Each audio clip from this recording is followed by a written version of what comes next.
Então, iniciar oficialmente. Começar a cumprimentar o meu secretário de Estado para a Transição Digital, Dr. André de Aragão Azevedo, cumprimentar a professora Susana Peralta, da Universidade Nova de Lisboa, cumprimentar a doutora Helena Martins,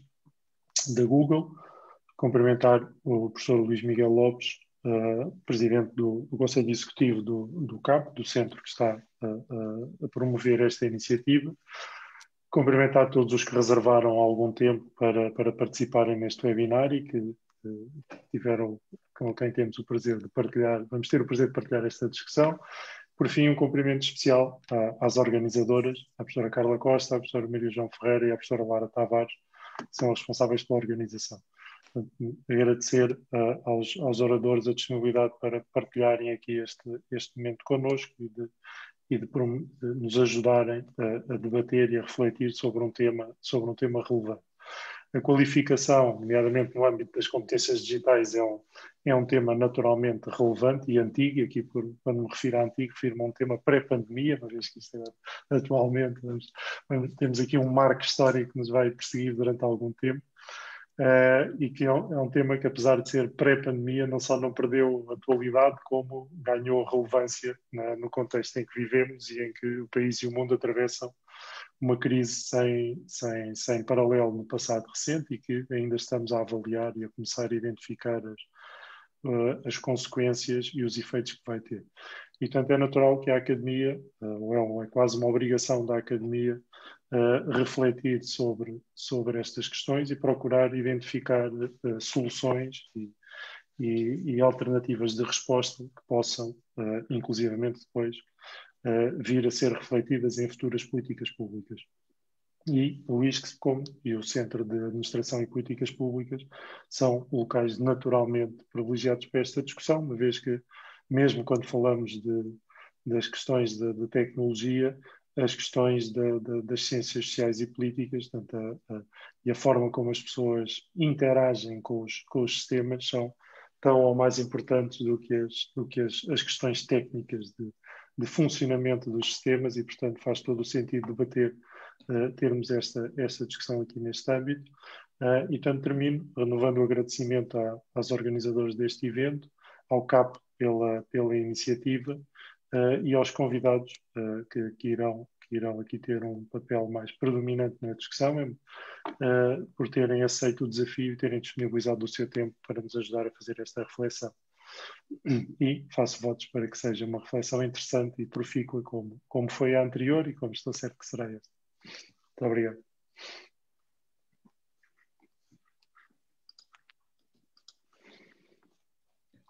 Muito bem, então, muito boa tarde. Feitas as apresentações pelo nosso presidente do ISCS, cabe-me só dar-vos as boas-vindas em representação do CAP e dizer, apesar de tudo, porque a introdução já foi feita, que para mim é um gosto ver aqui um cartaz destes e as organizadoras destes webinars, de facto, eu penso que do ponto de vista da qualidade dos oradores são inexcedíveis. E temos aqui representada uma grande universidade, ou uma escola muito conhecida, na qual eu fiz o meu doutoramento, portanto, aqui a Nova. Também uma grande empresa e a cereja no cimo do bolo, temos aqui o secretário de Estado, a quem agradeço também a sua presença. E, portanto, estão, como disse o presidente Luís, penso que estão reunidos aqui os ingredientes para termos uma grande discussão. E eu, como não sou perito na matéria, espero também aprender aqui muita coisa, como penso que a maior parte dos participantes, por isso queria de facto só dar-vos as boas-vindas e agradecer mais uma vez a organização excepcional da professora Carla, da professora Maria João Ferreira e da professora Lara Patrícia, que hoje será também a moderadora. Muito obrigado a todos. Boa tarde, bem-vindos ao segundo webinar de um ciclo de 5 webinars dedicados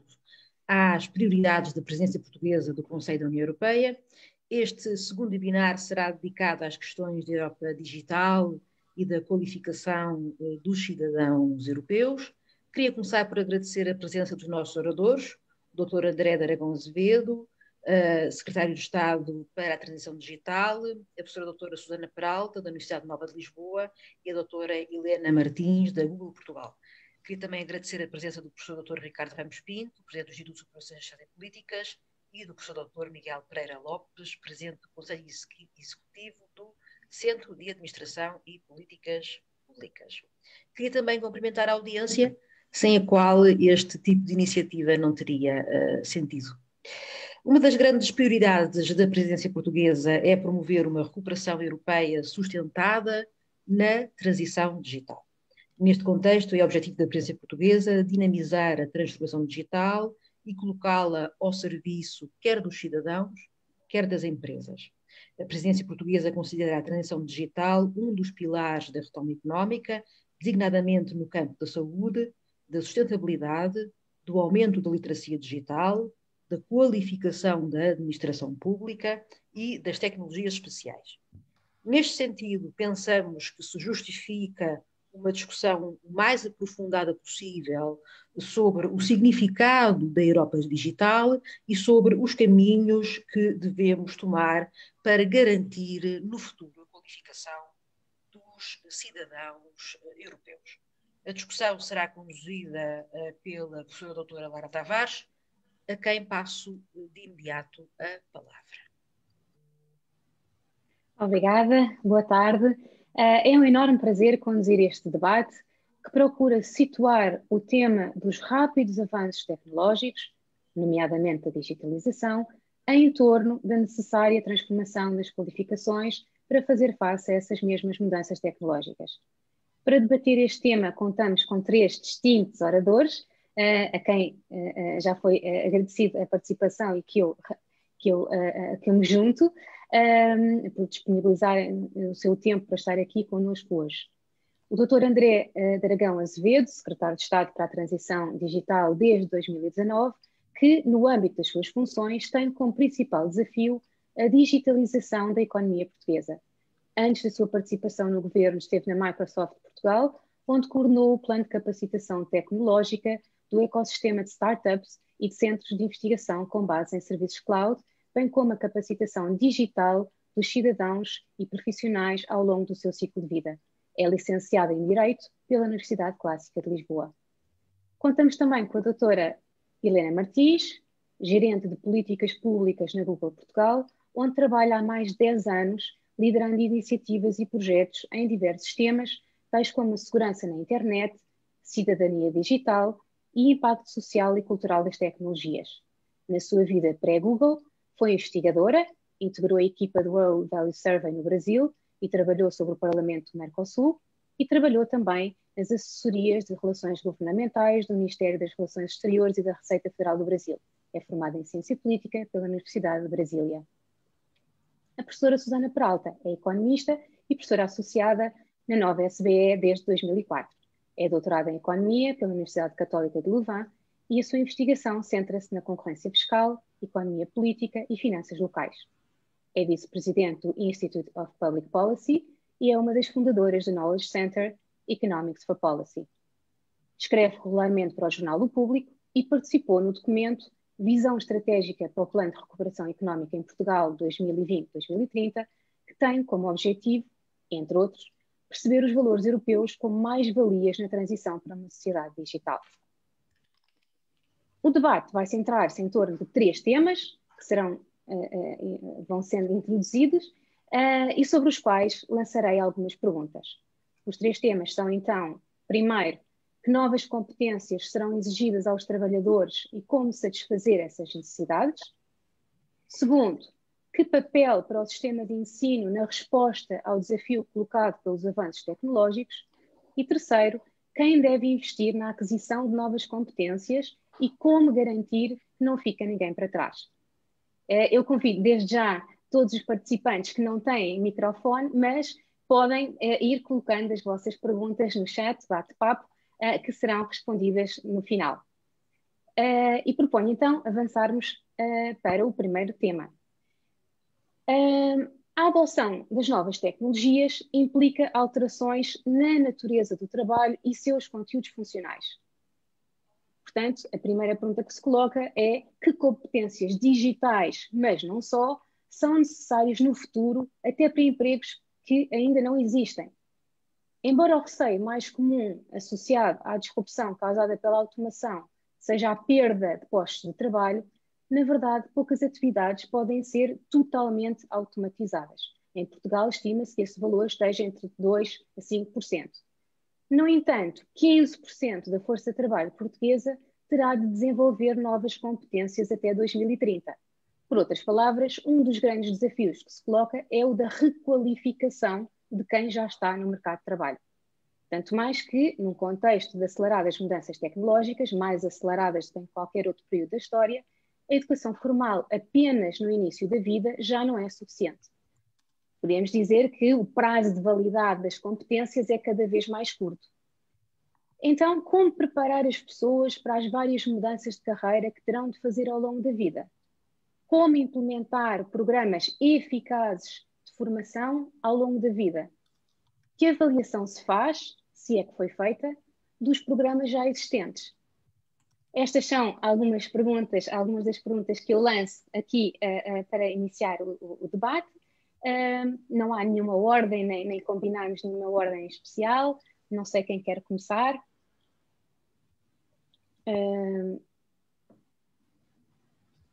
Eu posso começar. Muito boa tarde a todos. Obrigado pelo convite. Queria naturalmente agradecer à organização este convite para participar neste fórum de debate daquilo que é uma prioridade para o Governo, mas também da Presidência Portuguesa do Conselho da União Europeia, que é de facto o tema da transição digital, no que representa desafios, mas também no que representa sobretudo oportunidades. Esse é o meu papel, de destacar a perspectiva mais otimista de que acredito genuinamente de que as oportunidades superam largamente aquilo que são também os riscos, mas temos de estar conscientes destas duas vertentes. E, portanto, o que eu queria como comentário inicial, de facto, destacar é que se há um traço que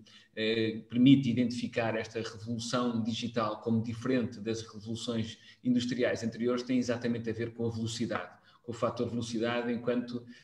característica intrínseca da era digital e que faz com que nos obrigue a sociedade, enquanto indivíduos e enquanto organizações, a termos, de facto, uma capacidade de resposta e de agilidade na reação muito superior àquilo que nos habituámos no passado, mesmo que recente. E isto significa, como também foi referido neste introito da apresentação, ciclos muito mais curtos de formação,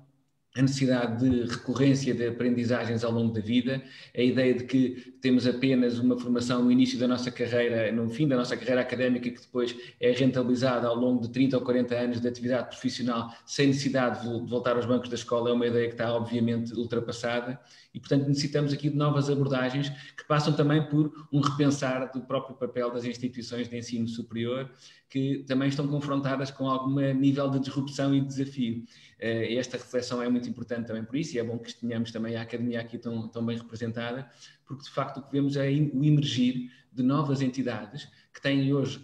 também competências formativas que são reconhecidas pelo mercado e que têm abordagens muito disruptivas, pondo em causa modelos tradicionais de aprendizagem e de ensino que estão hoje colocados em questão. E, portanto, é preciso termos esta noção de que há novos players que enriquecem o ecossistema de aprendizagem e de ensino,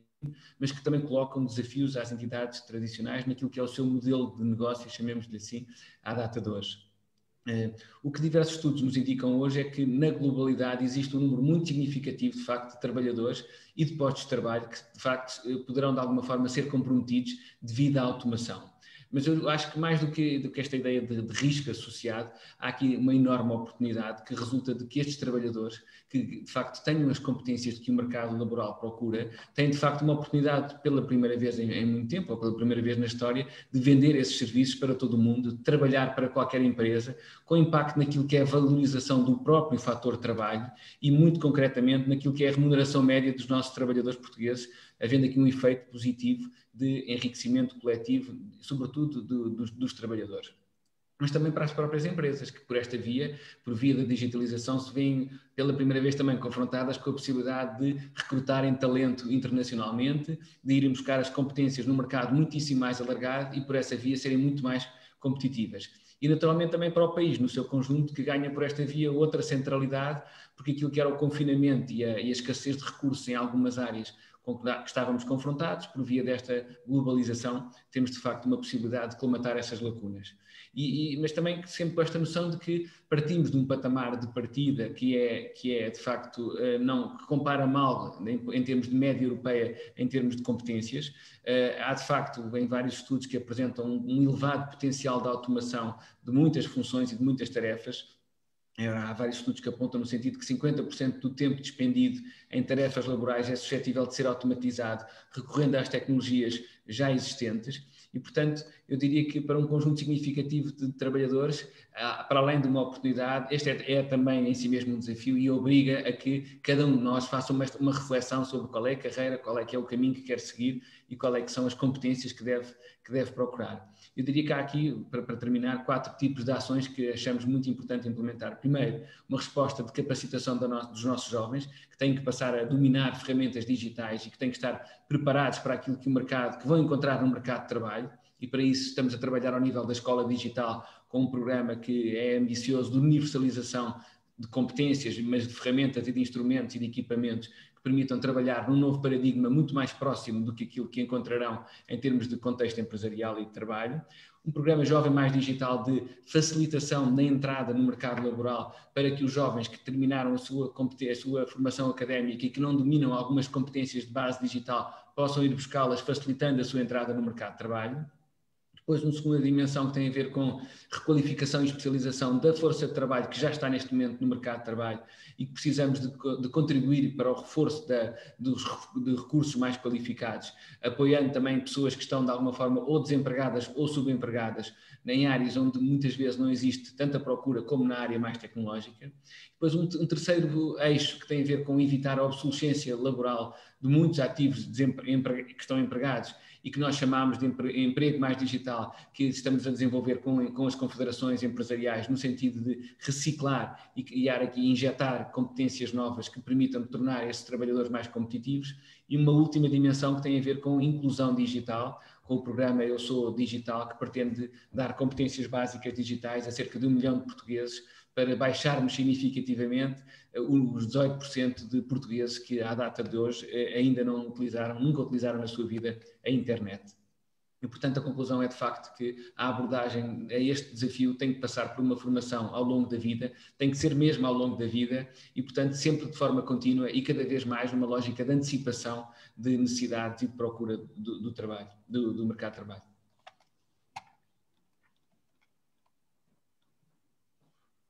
Não sei se a professora Susana ou a doutora Helena Martins, porque a Google também está envolvida, não é, em alguns programas, ou a professora Susana quer falar da questão da formação ao longo da vida. O conceito já existe há bastante tempo, a questão é que não tem sido, não tem havido muito sucesso na implementação, penso eu, dessa formação, não é? E, portanto, qual é que é o desafio aqui? Eu posso começar, mas também posso ficar para o fim. Não, falo eu? Assim? Helena, falo eu? A Helena é que a Helena está sem micro. É preciso dar-lhe... Pronto. Para isto ser justo. Já está. Bom, eu posso sim falar agora, desculpa, só porque eu estava tentando aqui ver se o problema era comigo, deixa eu só voltar para a minha tela, peço desculpas. Bom, antes de mais nada, queria aqui agradecer ao CAP pelo convite, é um prazer e uma honra estar aqui nesse painel com representantes tão ilustres, enfim, cumprimentar o secretário de Estado da Transição Digital, o doutor André Azevedo, cumprimentar aqui a professora Susana Peralta e todos os participantes. E bem, começaria dizendo que, enfim, na Google, essa questão das competências digitais e do futuro do trabalho é algo que a gente já vem pensando há alguns anos. Nós lançamos em 2015 na Europa uma iniciativa chamada Grow with Google, que basicamente tinha como objetivo oferecer formações nessa área das competências digitais. E uma das coisas que logo a gente percebeu é que a gente tinha um objetivo de atingir 1 milhão de pessoas. E eu diria que acho que no menor prazo do que a gente havia previsto, a gente chegou em 3 milhões. E isso, para nós, foi um grande indicativo da necessidade e da ausência de formações naquela época. A gente está falando aqui de 2015, de cursos disponíveis na internet, que na época o nosso formato de formação era online, que tratasse, por exemplo, de conhecimentos básicos de internet, porque os nossos primeiros cursos que nós desenvolvemos tinha esse objetivo, tratar das questões de conhecimento básico da internet. Mas logo em seguida a gente percebeu também que havia uma demanda e havia uma necessidade para ir além desses conhecimentos básicos, né? E a gente passou a oferecer uma série de formações na área de soft skills. E aqui muito em volta de, por exemplo, gerenciamento de projetos, pensamento crítico, criatividade e assim por diante. E uma terceira camada logo surgiu também para complementar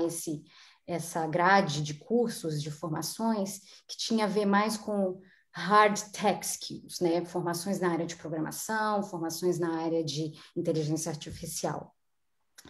E eu coloco isso e estruturo dessa maneira porque foi gradualmente que também a gente percebeu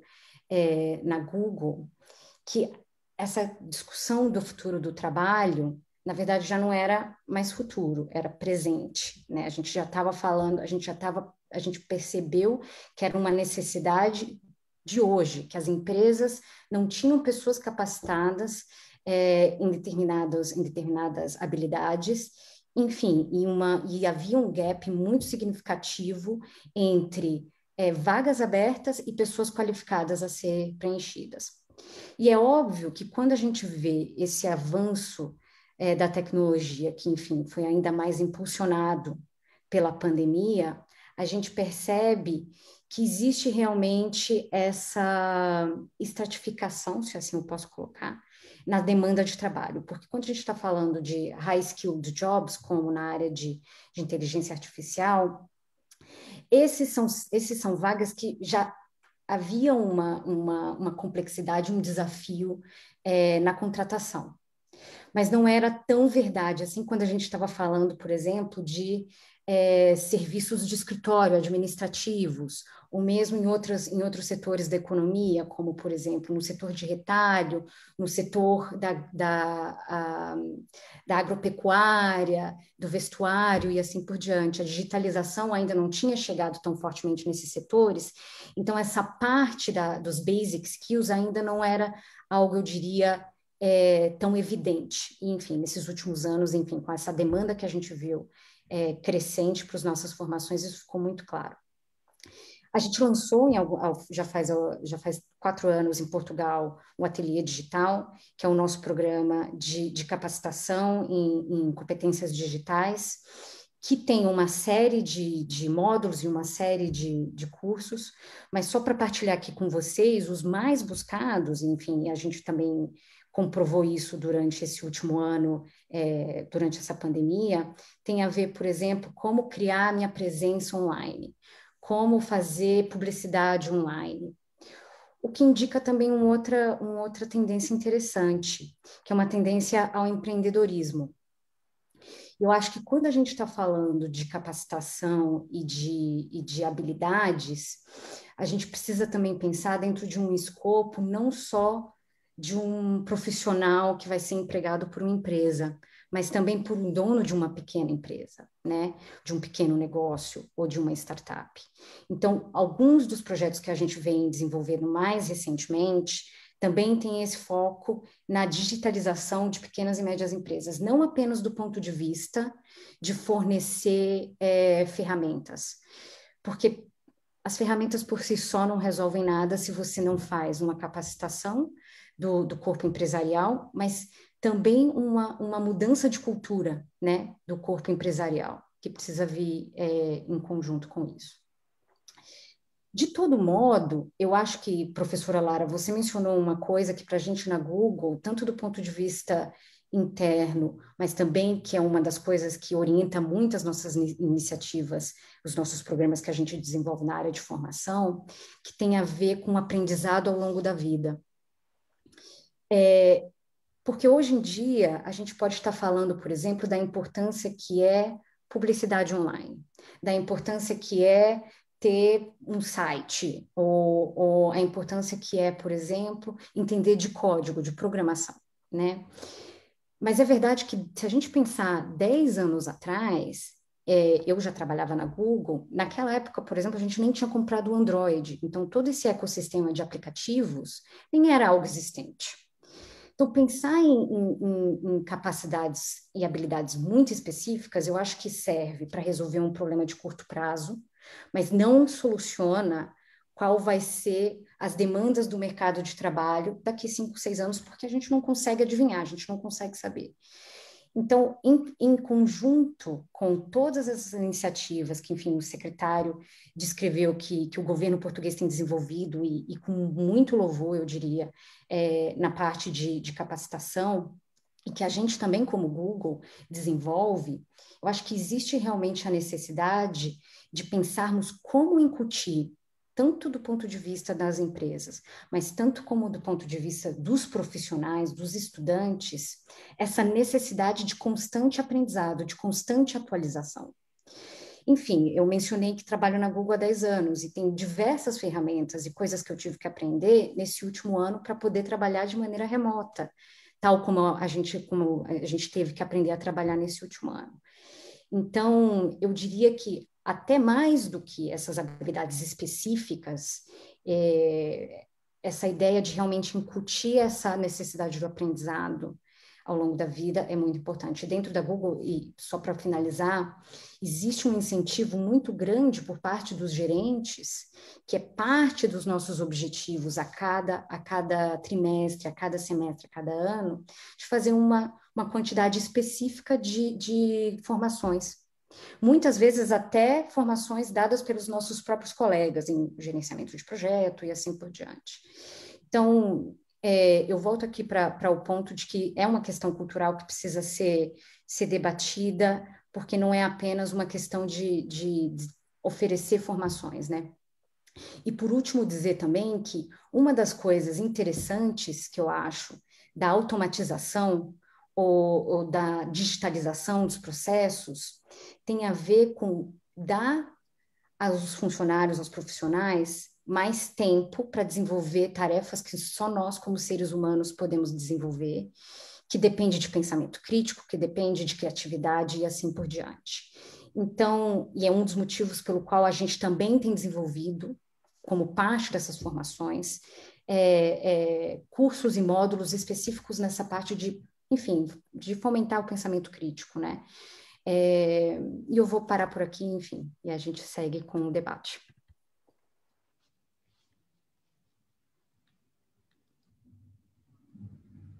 Então agora acho que se calhar é a minha vez, não é? Queria agradecer imenso o convite, em primeiro lugar, e dizer que para mim é uma honra estar aqui. Queria cumprimentar o Sr. Secretário de Estado e também as restantes panelistas. E queria também, enfim, não, desculpa, e também a Helena, a outra panelista, não sei se essa palavra existe em português, peço desculpa, mas isto é sobre competências digitais, não é sobre competências linguísticas. E também queria dizer que eu não tenho assim muita certeza de ser uma pessoa, enfim, muito adequada para falar sobre competências digitais, mas lá vou dizer, enfim, vou ainda assim procurar, na medida das minhas capacidades, participar no debate da melhor forma possível. Em primeiro lugar, eu queria dizer que nós, na verdade, não temos verdadeiramente em Portugal grande evidência acerca do que é que são as competências digitais das pessoas e do que é que são, do que é que pode ser o prémio, vamos dizer, de mercado dessas competências digitais, à exceção, na minha modesta cultura destas coisas em Portugal, de um estudo que foi publicado aqui há uns anos, não há muitos anos, pela Fundação Francisco Manuel dos Santos, que se chama Os Benefícios do Ensino Superior, feito por uma equipa de investigadores da Universidade do Minho e de economistas, e em que eles olham um bocadinho para os prémios salariais. Eu acho que isto é importante para enquadrar aqui um bocado o debate. Olham para os prémios salariais não só por isso, no fundo, os benefícios do ensino superior, é perceber o que é que as pessoas ganham com a formação, e obviamente ganham imensa coisa, não só em salário, já agora uma das conclusões interessantes desse estudo, e que é conhecido, mas que por uma vez se estudou em Portugal, é que o ensino superior, a formação superior tem várias vantagens, designadamente na qualidade de vida, na própria saúde das pessoas, porque há, enfim, uma série de benefícios que não se traduzem só no salário. Eu tenho sempre muita dificuldade de dizer que não são necessariamente económicos, porque a economia é uma ciência social que está preocupada com o bem-estar das pessoas numa dimensão bastante abrangente. Pronto, mas o que é interessante é que estes autores olham quase sempre, quando fazem as suas análises, para a diferença entre, na parte depois mais ligada ao mercado de trabalho, para a qual temos bastante informação, porque para as outras dimensões da saúde, etc., não temos tanta informação, olham para as pessoas que têm um ensino superior, têm uma formação superior ao nível da licenciatura ou ao nível do mestrado, separando as duas, isso nós sabemos. Aliás, uma das conclusões desse estudo é que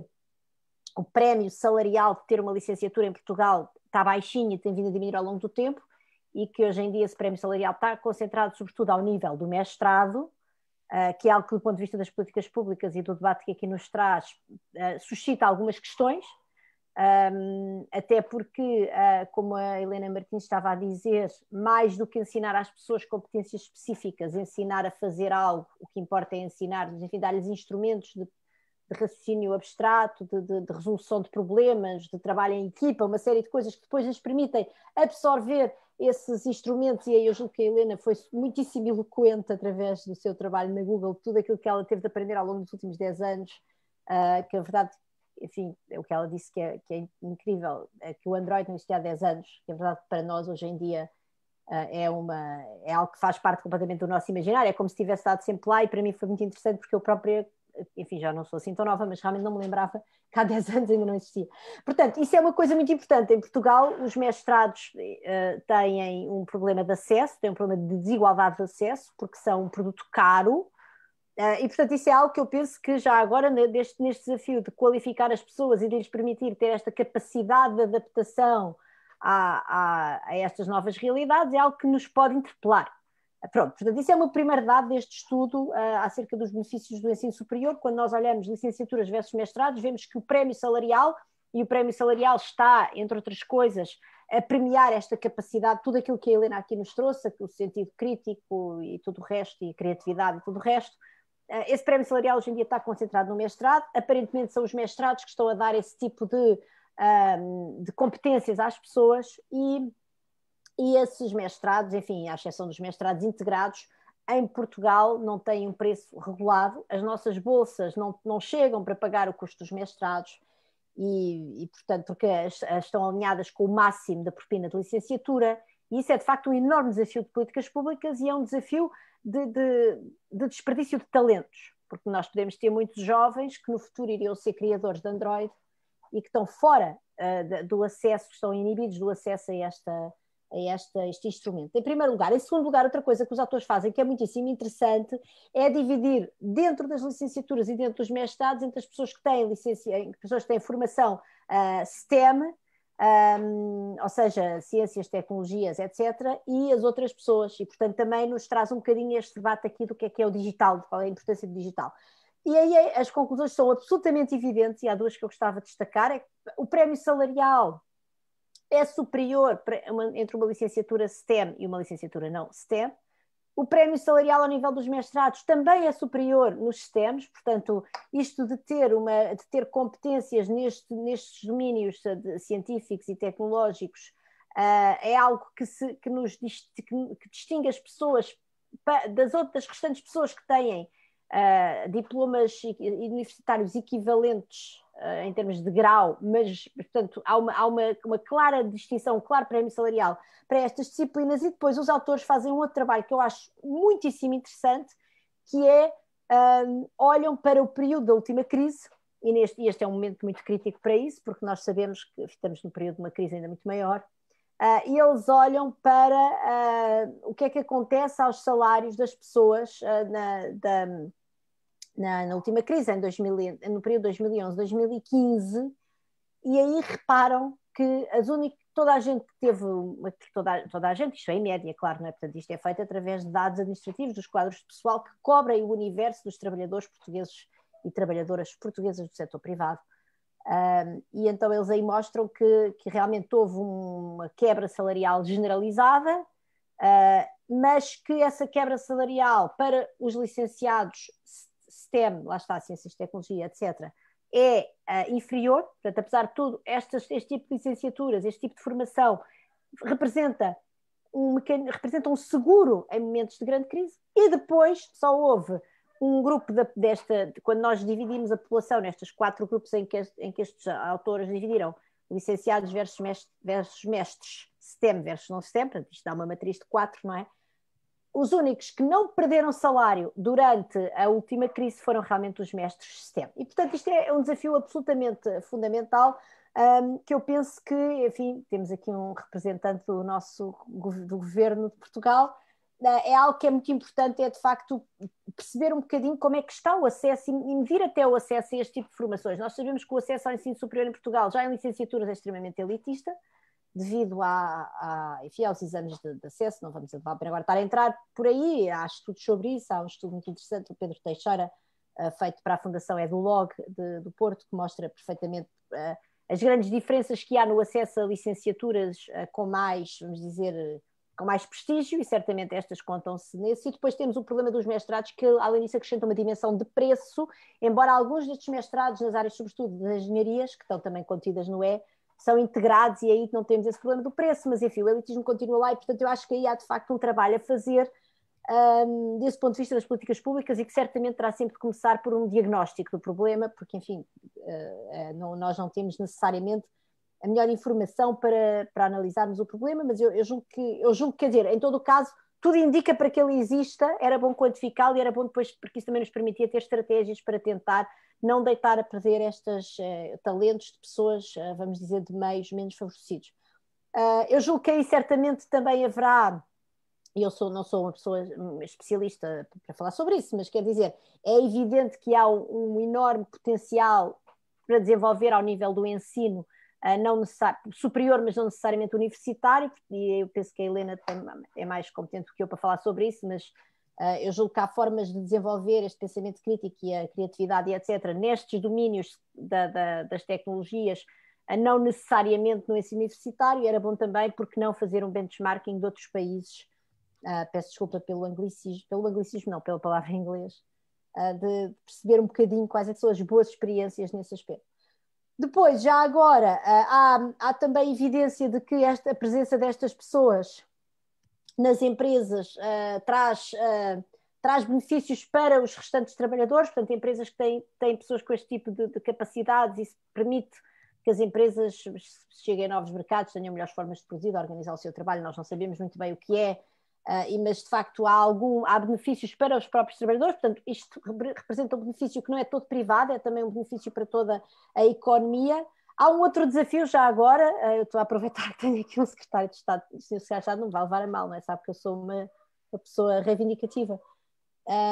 Não é, o desafio no acesso ao STEM também tem uma dimensão de género, que era importante o governo trabalhar, que não é necessariamente ligado ao tal elitismo de que eu falava antes, que esse deixa mais de fora as pessoas mais desfavorecidas, porque as mulheres, enfim, as jovens no ensino secundário têm em média melhores notas do que os homens, do que os rapazes, vamos dizer assim, peço desculpa, mas de facto elas por alguma razão afastam-se desse tipo de especialidades. Inclusive, por exemplo, o técnico tem um grupo de trabalho muito interessante a trabalhar sobre estas dimensões de género e a procurar atrair mais mulheres para as engenharias, e é algo que certamente tem um impacto nas diferenças salariais entre homens e mulheres, e que também era, se me é permitido puxar a brasa, esta sardinha à qual eu puxo frequentemente, também um tema que me parece, do ponto de vista da dimensão das políticas públicas, era muito interessante. Relativamente às requalificações e o que é a formação ao longo da vida, isso eu acho que é preciso, é preciso de facto em Portugal, e eu julgo que esta crise é uma crise muito mais severa do que a outra crise anterior. Tem outras características que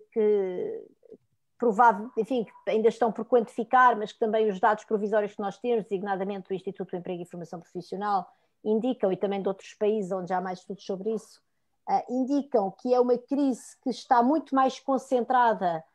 nas pessoas com menores qualificações do que a crise passada. A crise passada foi uma crise que veio do mundo dos mercados financeiros e portanto, obviamente, depois caiu por aí abaixo para o resto da economia, mas ao começar pelos mercados financeiros, começou por pessoas muito bem pagas e com níveis de educação,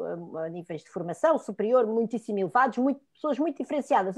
Na crise passada, onde eu quero chegar, houve pessoas com níveis de formação e salários, níveis de formação muito diferenciados e salários muito elevados, que sofreram com ela. E nesta crise isso acontece muito menos. Esta é uma crise que poupou largamente o setor dos serviços, a não ser a exportação de serviços, que é o turismo, mas no turismo é um setor que tem uma mão de obra pouco qualificada, mas os outros serviços todos que foram poupados, todos aqueles que nós conseguimos manter com este modo de interação que estamos agora aqui a ter entre nós, não, foram perfeitamente poupados, e essas são, por isso, toda a indústria financeira, a indústria da comunicação, toda essa indústria, a indústria certamente do ensino superior, onde eu me incluo, que também exporta serviços. É uma indústria com uma mão de obra muito qualificada, muito diferenciada, bastante bem paga, e está muito ao abrigo desta crise, muito ao abrigo desta crise. Portanto, esta crise é uma crise que foi bater em determinado tipo de setores que têm uma mão de obra menos qualificada, mas curiosamente aquilo que nos mostram os números do Instituto do Emprego e Formação Profissional é que as pessoas que mais chegaram ao Instituto do Emprego e Formação Profissional, vamos dizer, ao longo do último ano, foram as pessoas do meio, aquelas que têm um nível de ensino secundário, porque na verdade tem havido muito este debate acerca dos trabalhadores essenciais,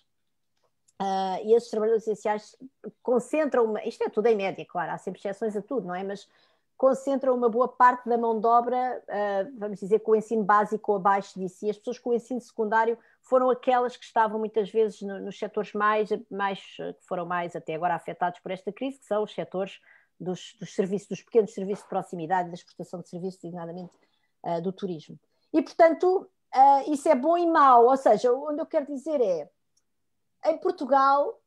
esta questão da qualificação ao longo da vida, nós temos, em geral, uma população de pessoas desempregadas, ou estas pessoas que são desempregadas de longo prazo, ou aquelas pessoas que estão sempre a entrar e a sair do mercado de trabalho, não é? Porque há relações diferentes com o fenómeno do desemprego. Há pessoas que são desempregadas quase eternamente, e há pessoas que têm uma relação muito instável, não é? De interruptor com o mercado de trabalho. Entra e sai, entra e sai, entra e sai. Enfim, com o mercado de trabalho, peço desculpa, estar desempregado faz parte de estar no mercado de trabalho, mas com o emprego.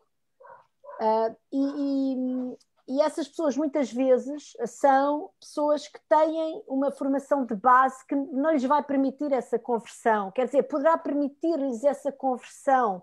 do ponto de vista daquilo que a Helena estava a dizer, de ensinar instrumentos, mas não vai permitir a conversão do outro ponto de vista que a Helena estava a dizer, que era o ponto de vista de ensinar pensamento crítico, criatividade e não sei o quê, porque as pessoas realmente, pela idade que têm, pela formação de base que têm, não vão ter, quer dizer, não vão ter o substrato necessário para isso, em média, a maior parte delas. Não parece ser o caso da generalidade dos desempregados desta crise. Portanto, esse sim parece ser até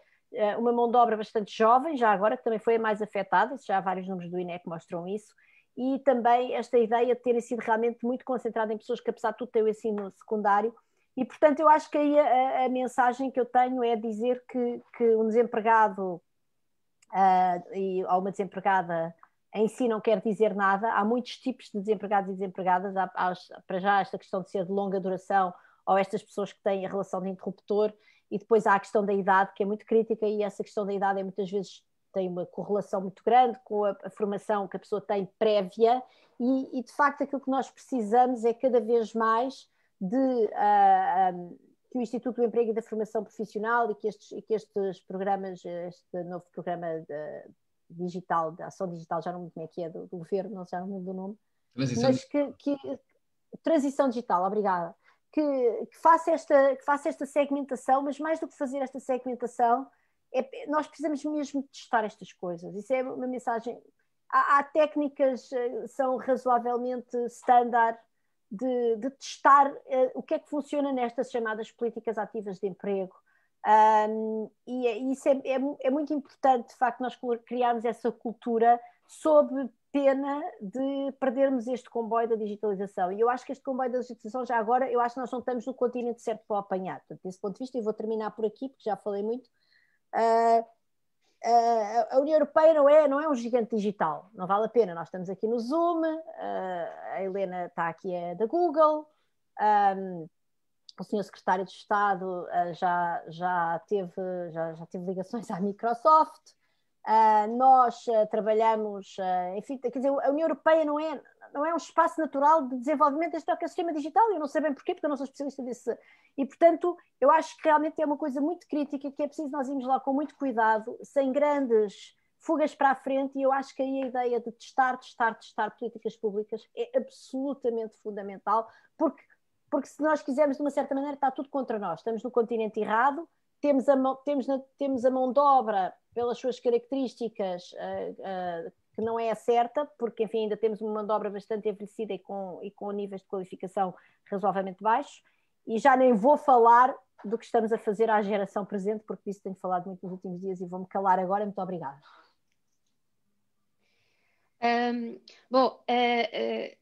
Eu vou só aproveitar a oportunidade para dizer que, na realidade,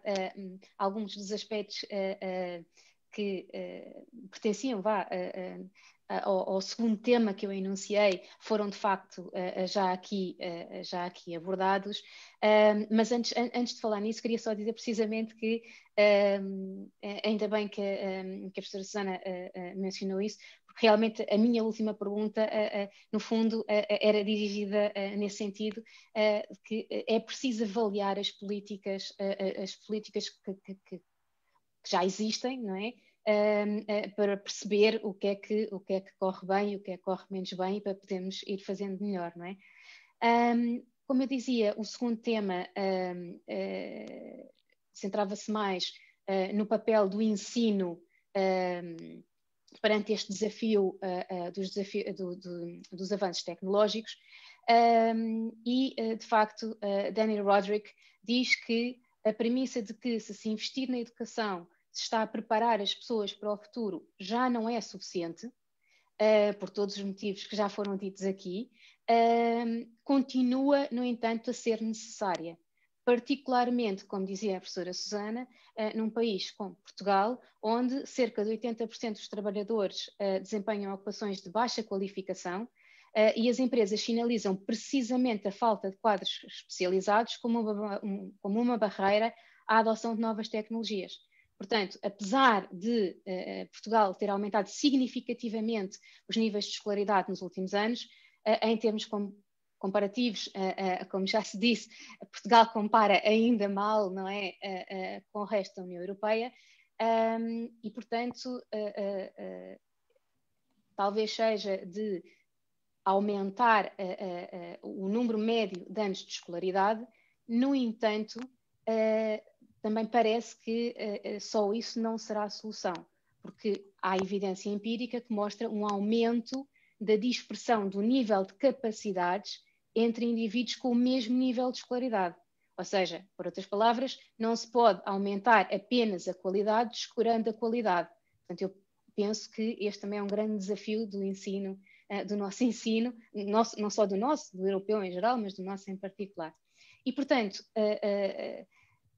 se o Estado não investir simultaneamente, não só na aceleração da expansão da educação, que, como dizia a professora Susana,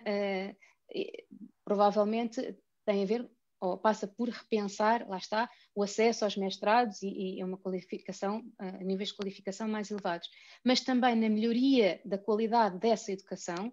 não corremos o risco dos avanços tecnológicos resultarem, sobretudo, na criação de empregos de má qualidade, o que, por sua vez, iria agravar os problemas de precariedade, baixa produtividade e baixos salários. Eu penso que foi isso também que a professora Susana também já mencionou um bocadinho com a crise, não é? Fala-se até, Dani Rodrik e Isabel até falam da necessidade de uma economia, de criar uma economia de bons empregos, porque a digitalização, estas novas tecnologias podem, de facto, criar maus empregos, no sentido de pronto, situações menos protegidas, com menos oportunidades de progressão, etc. Portanto, a questão é como adaptar os modelos de ensino por forma a dotar hoje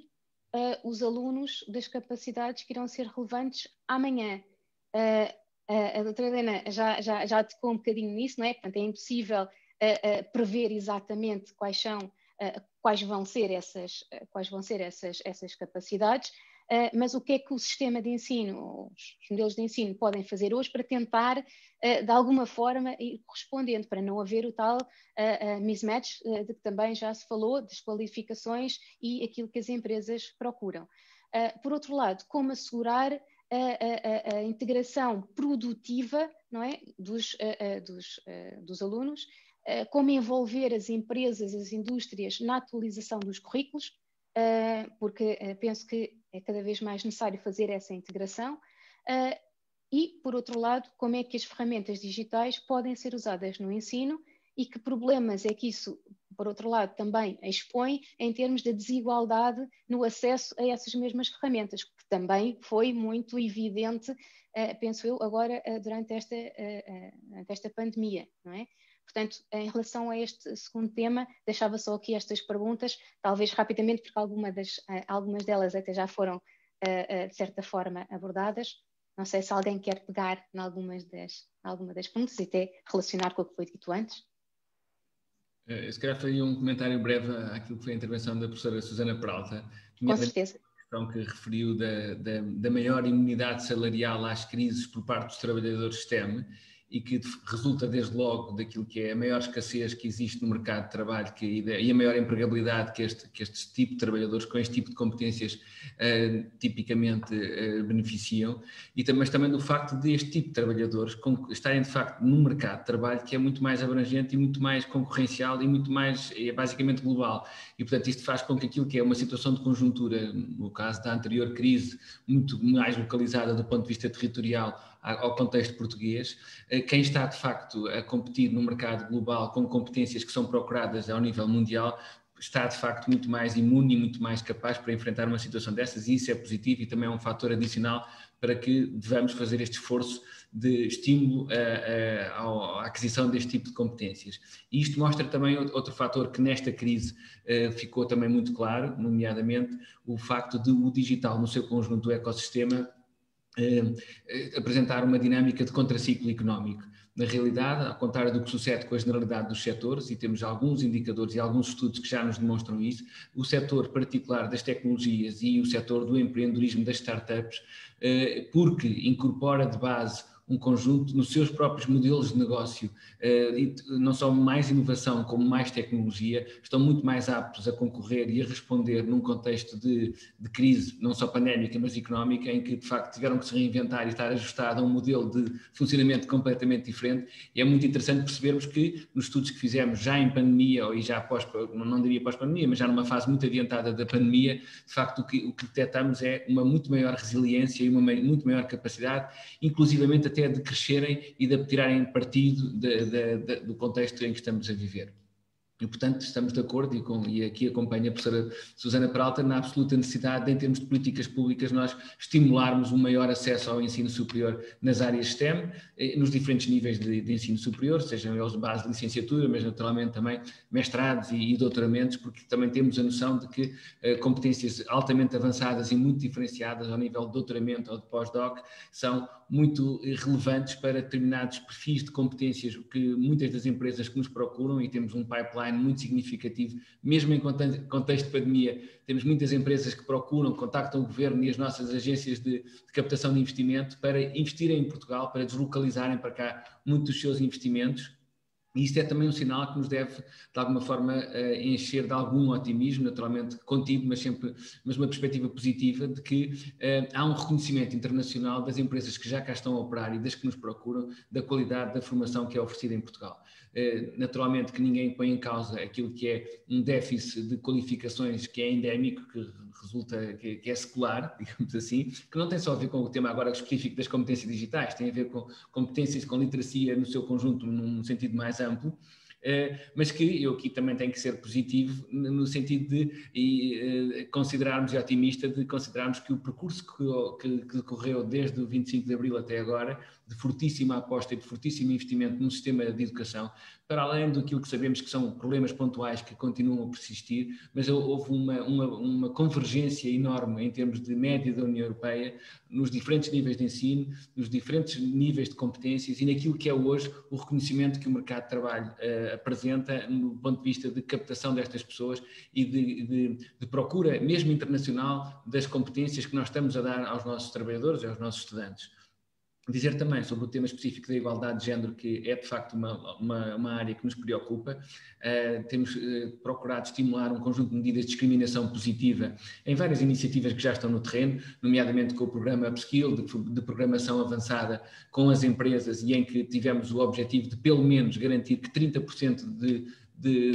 dos participantes eram mulheres, o que foi um esforço e implicou alguma intervenção proativa por parte da organização e do próprio governo para garantir que não vinhamos abaixo deste threshold, com a noção de que a paridade absoluta é difícil nestas áreas de STEM. Há de facto uma predisposição maior dos homens face às mulheres para apostarem nestas áreas, e o programa Engenheiras por um Dia, que tem desde logo como objetivo destruir esta ideia de estereótipo de género, logo em fases muito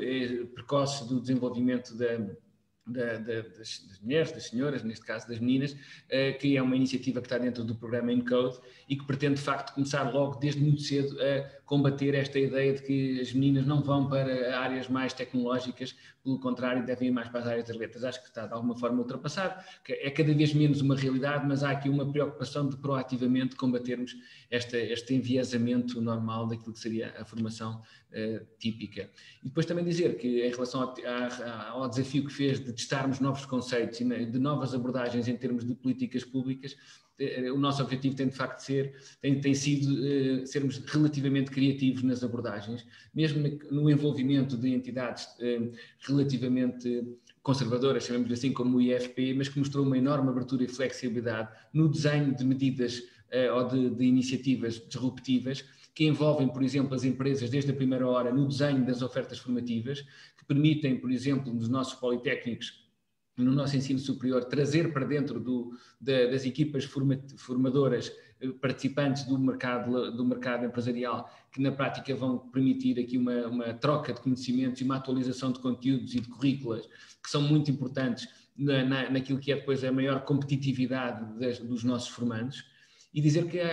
agora já não em relação ao comentário da professora Susana Peralta, mas mais genericamente, que eu encaro com algum otimismo, de facto,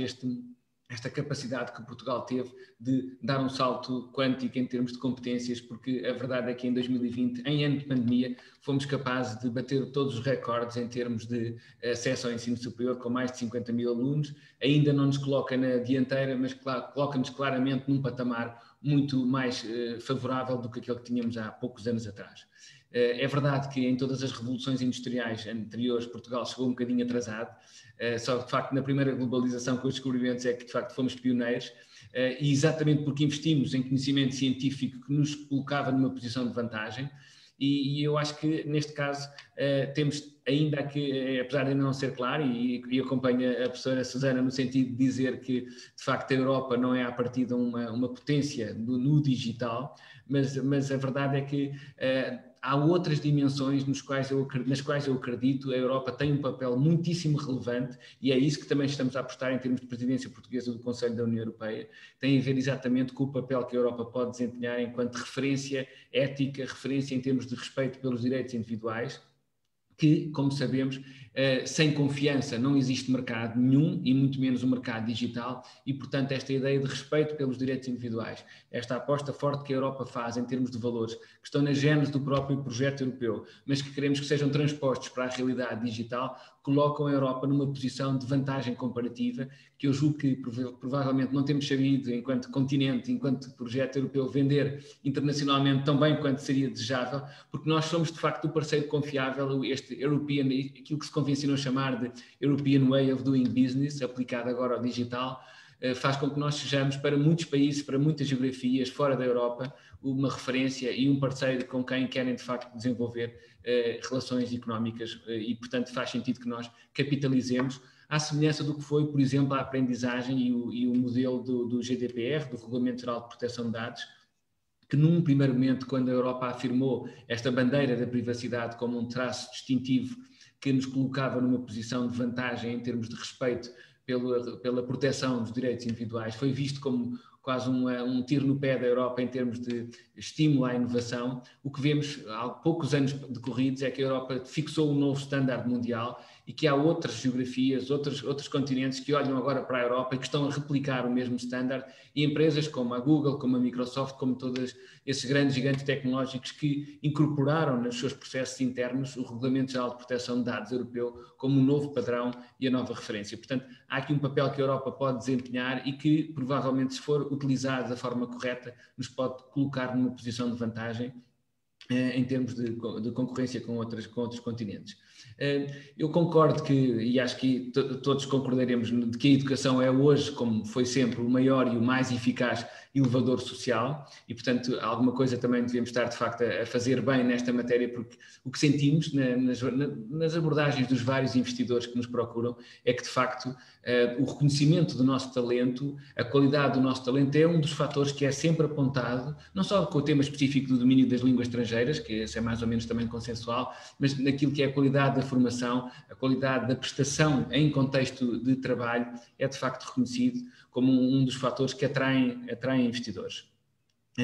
Mas acreditamos também que a educação em si mesmo é também um fator de combate às desigualdades, que são de facto, continuam a existir, e com a noção de que estas desigualdades começam muitas vezes na própria casa. Sabemos que agora, em contexto de pandemia, com a necessidade dos alunos estarem também confinados em termos de impossibilidade de ensino presencial, a verdade é que, em muitos casos, alguns desses alunos não têm condições para estudar, não têm condições de acompanhamento por parte de adultos e, portanto, é necessário nós pensarmos naquilo que é a criação de condições de acesso, não só a equipamentos, mas a um ensino que, no seu conjunto, tenha, de facto, o nível de qualidade para formar cidadãos para o século XXI. E é por isso que lançámos o programa Escola Digital, é a medida emblemática número 1 do Plano de Ação para a Transição Digital e que tem como objetivo de fundo esta lógica de universalização, de não deixar ninguém para trás e desbater aquilo que são patamares de partida e contextos socioeconómicos diferentes em termos dos diferentes tipos de alunos que temos nas nossas escolas. Esta ideia de igualdade de oportunidades que passa, por exemplo, por garantir que todos os alunos têm acesso a um computador, que todos os alunos têm acesso a conectividade móvel, que todos os alunos têm acesso a conteúdos educativos, que têm que ser mais do que meros manuais escolares em versão PDF, que tem que estimular o interesse e a curiosidade pela descoberta, por novas aprendizagens, que têm que ser interativos e que tem que, sobretudo, permitir tirar partido, estimular uma forma dinâmica de nós potenciarmos a performance escolar do aluno. Sabemos que a incorporação deste tipo de abordagens mais tecnológicas permite uma experiência muito mais rica de aprendizagem, não só porque esbate o contexto de aprendizagem que deixa de estar restrito ao perímetro escolar e pode acontecer em qualquer espaço, em casa, numa biblioteca, num ATL, mas, sobretudo, permite, de facto, uma lógica de avaliação e de aprendizagem muito mais rica, muito mais interativa, que muda em termos de paradigma e está muito mais alinhado com aquilo que é o contexto de profissional que cada um destes alunos vai depois, mais tarde, encontrar no mercado de trabalho. A ideia é, de facto, esta, uma ideia de alinhamento do ensino com aquilo que é a realidade tecnológica atual e com aquilo que são, naturalmente, também as necessidades do mercado de trabalho. E há aqui um papel que as empresas não podem deixar de desempenhar porque elas são fundamentais naquilo que é também a atualização dos conteúdos e da própria formação profissional. Porque sabemos que, como são as empresas que recrutam, é nas empresas que depois esses conhecimentos terão que ser aplicados, é necessário que nós as tragamos para dentro do sistema, que as envolvamos desde base, desde logo de início, em termos de definição de conteúdos formativos, em termos de envolvimento, em termos de professores e de formadores, para que aquilo que é a oferta formativa esteja totalmente alinhada com o que o mercado de trabalho está à procura. E, portanto, o programa Upskill tem exatamente essa inovação, que foi começarmos por fazer um levantamento junto das empresas de quais é que eram as suas necessidades de recrutamento e quais eram as áreas específicas de conhecimento e de tecnologias que queriam que estivessem disponibilizadas. as políticas públicas, o Estado, o IFP, associou-se financiando o período de requalificação destes trabalhadores ao longo de 9 meses e pedimos às empresas que assumissem um compromisso também de recrutamento destes profissionais, que uma vez requalificados têm a possibilidade de aceder a contratos de trabalho nestas empresas com uma remuneração mínima de 1.200 euros. Vamos falar também do programa Jovem Mais Digital, que já fiz uma referência de emprego mais digital, em que na prática também chamámos as empresas para vários workshops que basicamente pretendiam promover o revisitar de todas as áreas formativas, identificando aquelas que eram mais urgentes e que permitiam, em conjunto, construir, de facto, conteúdos e áreas formativas mais alinhadas com o que o mercado de trabalho está à procura. E dizer também, por último, que em termos de atualização do próprio Catálogo Nacional de Qualificações, que é gerido pela Agência Nacional de Qualificação, houve também a preocupação de revisitarmos aquilo que eram os percursos formativos, as unidades de formação de curta duração, que são, no fundo, as respostas que o sistema oferece para a requalificação profissional da nossa força de trabalho, e em que fizemos em tempo recorde, com o envolvimento destas entidades públicas e das empresas e das instituições de ensino e dos centros de formação, uma atualização em tempo recorde do catálogo para que aquilo que são os parâmetros de referência em termos de competências digitais estejam atualizados àquilo que é o estado da arte em 2021. Ok. Obrigada, obrigada. Queria agradecer. Helena, importa-se que eu diga, só tenho 2 ou 3 coisas para dizer, depois eu sei calmo para sempre. Não, eu queria dizer em primeiro lugar ao Sr. Secretário de Estado, quando eu falei de testar, não era apenas a sua ideia, testar políticas públicas, não estamos a falar dos outros testes que estão aí na voga, não, esse não. Não estava a falar de testar no sentido de procurar novas abordagens, que é interessante em si, atenção, não estou a criticar essa abordagem do governo, é evidente que procurar novas formas de trabalhar, como referiu, de envolver as empresas no desenho dos programas de formação, etc. Isso tudo é interessantíssimo, mas eu estava a falar de testar do ponto de vista de testarmos o impacto disso, no fundo de termos uma cultura de testar o impacto das políticas públicas, que é algo que não existe em Portugal, que o IFP nunca fez, e que é absolutamente crucial, sobretudo no momento em que estamos a procurar testar no outro sentido que o Sr. Secretário usou aqui, que é de procurar fazer coisas de maneira diferente. Pronto, portanto, isso é absolutamente fundamental e eu só queria ter a certeza que não confundíamos as duas acessões da palavra testar. Eu queria só dizer que não há impossibilidade nenhuma dos alunos, certamente não dos alunos mais novos, estarem na escola, isso é uma decisão política, não se deve, lamento, mas não concordo com a utilização desse termo, até porque, enfim, em Espanha as crianças estão na escola, na França estão na escola, na Bélgica estão na escola, no Reino Unido vão para a escola agora para a semana e nem sequer fecharam as creches, por exemplo, no Reino Unido durante todo o período do confinamento e, portanto, essa palavra impossibilidade a mim custa-me um bocadinho a ouvir. E queria também dizer que a questão da escola digital, pronto, eu não gosto muito de estar aqui a fazer este papel, mas quer dizer, a escola digital, o governo não cumpriu aquilo que prometeu há um ano atrás, encomendou tarde os computadores e de todas as formas isso não resolve o problema, porque repare, quando nós vamos ver o plano de recuperação e resiliência, se havia coisa que nós tínhamos de recuperar para a resiliência do país, eram as competências que as nossas crianças perderam o ano passado porque estiveram 6 meses fora da escola, dos quais 3 meses e meio em período letivo, a que se junta um período das férias escolares das mais longas da União Europeia. E nós sabemos, está estudado, que as crianças perdem competências durante as férias escolares. Portanto, quando eu falo destes 6 meses, estou a juntar todo este período, que é um período de perda de competências. Se havia algo que é preciso recuperar para a resiliência, eram essas competências, e quando nós vamos ver, eu fiquei tristíssima, fiquei desolada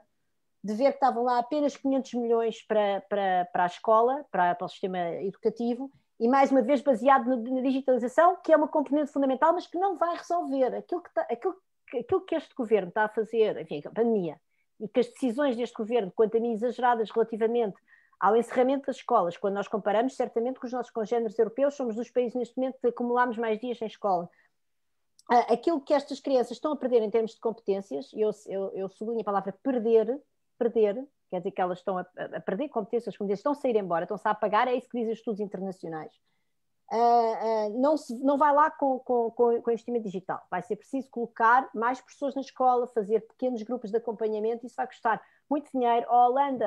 os Países Baixos, peço desculpa, anunciaram a semana passada cerca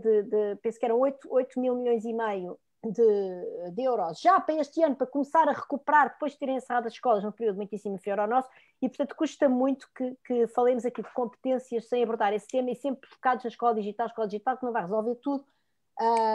Pronto, em primeiro, portanto, eu queria deixar isso claro. E em segundo lugar também queria dizer, ou em terceiro, ainda relativo ao orçamento e ao compromisso, vamos dizer, do governo com a modernização, com a inovação, e que é um compromisso que é, apesar que existe, mas que eu julgo que é um compromisso, apesar de tudo, coxo, porque, por exemplo, quando nós vemos, eu já escrevi sobre isso, o orçamento da FCT para projetos de investigação tem sido um dos orçamentos mais fracos dos últimos anos, portanto, da última década. E, portanto, tudo isso, vamos dizer que, por muito que nós queiramos ir lá com inovação ao nível do IFP, mais colaboração com as empresas, tudo isso é fundamental, claro que sim. Procurarmos pensar nas competências digitais, preparar as pessoas para o mercado, tudo isso é muito importante, mas quer dizer, se as bases não estão lá, se nós não temos um orçamento para a ciência, se não temos um orçamento para a educação, e se tratamos como inevitável este encerramento agora, num período em que a pandemia recuperou aos níveis de novembro, das crianças mais novas que estão neste momento fechadas em casa a perder competências, é um bocadinho difícil perceber onde é que vamos buscar essa criatividade toda da qual o país precisa como pão para a boca, porque nós neste momento temos uma dívida, uma dívida pública que representa mais de 130% do PIB, e portanto nós precisamos mesmo, o país precisa de crescer, vamos ter um problema com as pensões, o país precisa disto, e era preciso realmente que essa abordagem fosse uma abordagem mais coerente, mais consequente, e eu temo que não seja, temo que falhem aqui alguns aspectos fundamentais que estão a montante. E tudo aquilo que o Sr. Secretário de Estado disse bem são questões, e são interessantes e fundamentais, mas estão a jusante. E eu gostava muito que fôssemos ao montante. Secretário, se quiseres comentar, porque talvez o que eu vá mencionar está um pouco desconectado com esse debate. Posso fazer um comentário breve? Muito bem, então, só muito brevemente, a ideia também fica mais rico o debate e se for mais interativo e se houver aqui espaço para alguma troca direta de comentários. Agradecer também à professora Susana Peralta, de facto, por esta réplica, que é muito interessante. Dizer-lhe que, na lógica da avaliação de impactos, um dos objetivos que temos, e esse é um dos eixos transversais do Plano de Ação para a Transição Digital, passa exatamente pela capacidade de monitorizar e de, com toda a transparência, não só definir métricas e objetivos, como depois acompanhar aquilo que é a performance dos resultados das várias medidas que nós estamos a lançar. Concretamente, em relação ao tema da escola digital, eu acho que a professora Susana Peralta tem mais certezas do que eu em relação àquilo que é o erro ou a correção da opção de encerramento das escolas. É indiscutível que há uma correlação direta e objetiva entre o encerramento das escolas e a recuperação da situação de ruptura ou de pré-ruptura em que nos encontramos em termos de sistema de saúde. E dizer-lhe que, do ponto de vista do projeto da escola digital e do investimento que fizemos, não é verdade que nós tenhamos comprado tarde, no sentido em que nós temos que cumprir contratação pública, e desde o início, quando foi anunciado o objetivo de compra e de universalização, os procedimentos iniciaram-se imediatamente, mas, como sabemos, há uma legislação que não foi excepcionada, foi uma opção do Governo, de facto, não excepcionar, mas que implica o cumprimento de um conjunto de trâmites que são complexos. Dizer-lhe que, de facto, acompanho na preocupação daquilo que é a recuperação das aprendizagens e das competências que foram perdidas por aquele período de interrupção do ano letivo. Não estou tão certo como a professora Susana de que outros países não tenham também encerrado e com isso não tenham perdido também competências e aprendizagens ao nível escolar, que importa recuperar. Não sei se faz com o PRR, acho que o PRR é sobretudo um instrumento financeiro, não vejo essa correlação direta. O PRR serve mais como instrumento de financiamento de políticas e de investimentos reformistas, e não tanto para ir recuperar as aprendizagens ou as competências que se tem que fazer com planos durante o ano letivo, com equipas docentes. Vai implicar, de facto, um grande esforço, em parte poderá implicar algum investimento, mas a verdade é que sem infraestrutura, sem capacidade de, como agora temos que estar com os alunos em casa, e vou dar de barato que é de alguma forma necessário, ou tem sido pelo menos necessário neste último período, temos que ter, de facto, recursos para que que essa escola, ainda que a funcionar à distância, possa ter alguma capacidade de eficácia e de eficiência. O PRR, infelizmente, ainda vai demorar alguns meses a estar disponível e, portanto, temos que, no entretanto, continuar a sobreviver, quer com o orçamento de Estado que temos, quer com as condições que temos, quer com a resposta à pandemia que ainda não está longe de estar develada, infelizmente. Helena, peço desculpa, era só isto. Está sem som.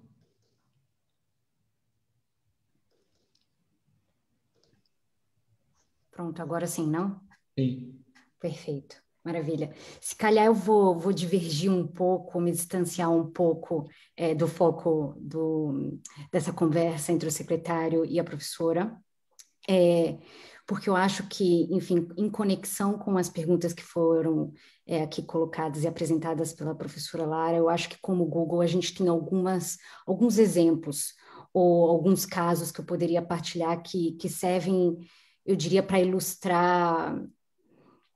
alguns casos de sucesso, eu diria. Então, por exemplo, foi mencionado a questão da desigualdade de gênero na área de exata, ciência e assim por diante. E esse é, de fato, uma questão que a gente identificou como sendo um grande problema dentro da empresa já tem alguns anos.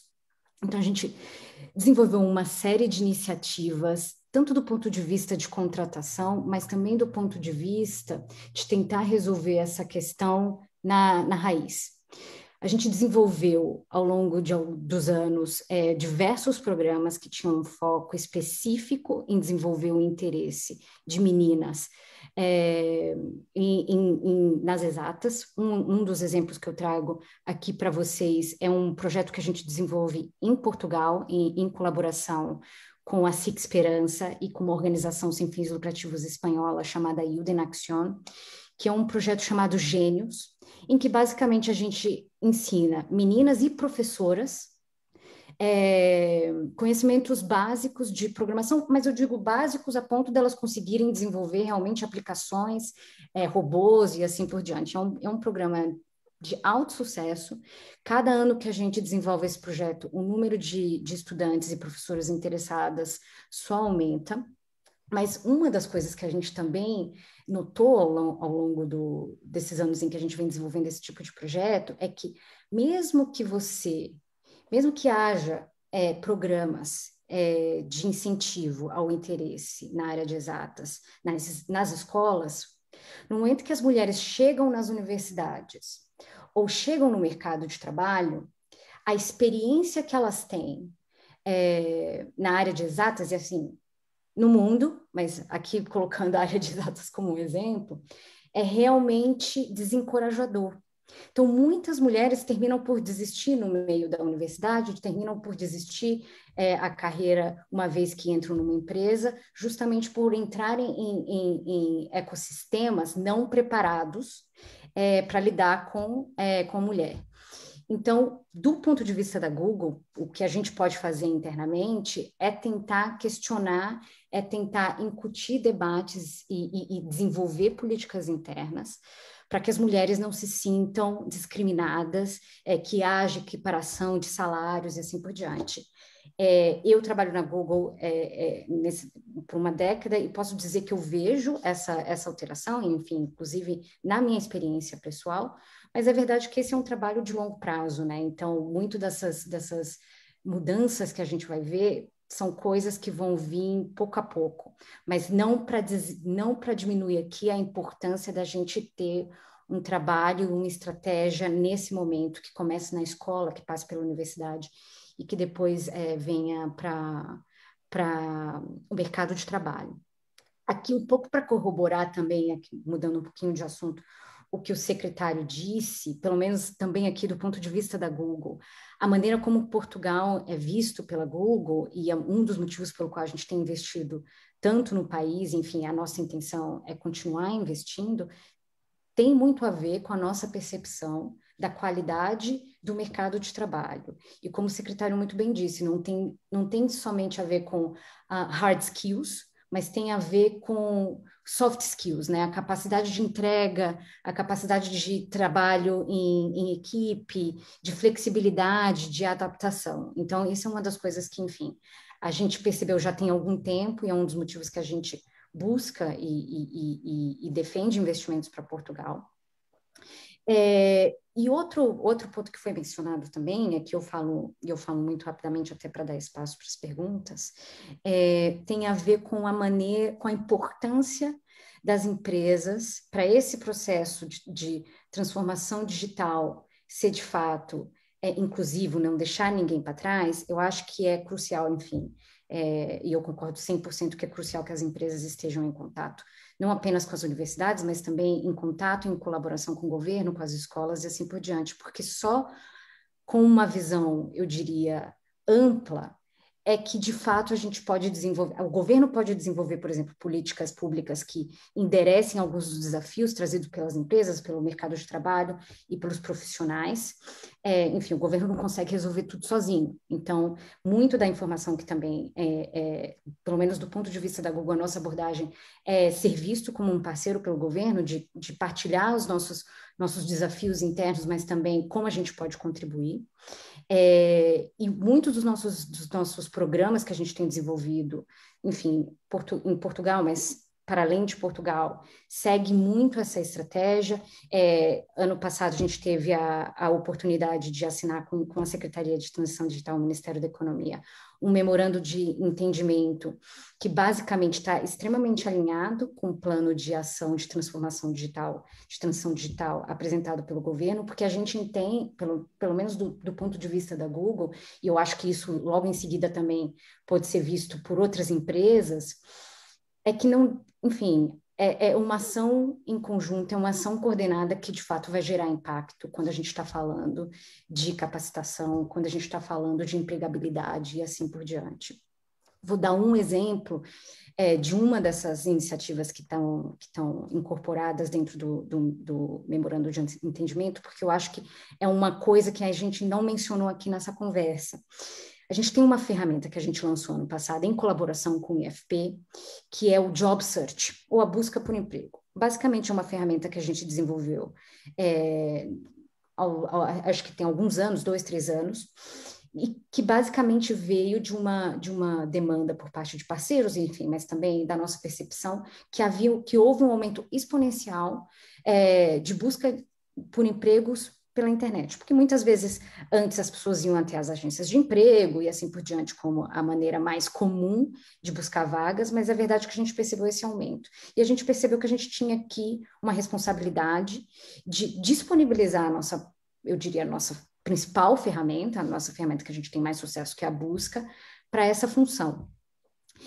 E eu conecto aqui um pouco com o tema do Big Data,